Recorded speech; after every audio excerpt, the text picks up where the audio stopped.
এই গাছগুলো আবারও পাতাবাহারের গাছ। দু রকমের পাতাবাহার রয়েছে এখানে, আর এগুলো কিন্তু একটা গাছ লাগালেই তার গোড়া থেকে অনেকগুলো গাছ বেরিয়ে আসে। এটা হলো একটা ডালিম গাছ। এই গাছটাকে কিন্তু কেউ লাগায়নি, গাছটা একা একাই হয়েছে। হয়তো যেখান থেকে মাটি তুলে আনা হয়েছে সেই মাটিতে ডালিমের বীজ পড়েছিল, না হলে কোনো পাখি এনে ফেলেছে। আমাদের ছাদে জবা ফুল আর গোলাপ ফুলের গাছই বেশি রয়েছে। যেমন এই গোলাপ ফুলটা একটু অন্যরকম, পাতা দেখেই বুঝতে পারছো। গাছে যেহেতু ফুল ফোটেনি তাই ফুল দেখাতে পারলাম না। এই গোলাপের রংটা হয় একটু কালচে কালচে মেরুন টাইপের, আর তার মধ্যে একটু সাদা সাদা ভাব থাকে।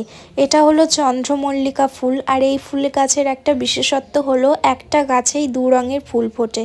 যেমন এই দেখো, এগুলো একটু হলদেটে, আর এই ফুলটা আবার একটু কমলা কমলা লাল লাল ভাব রয়েছে।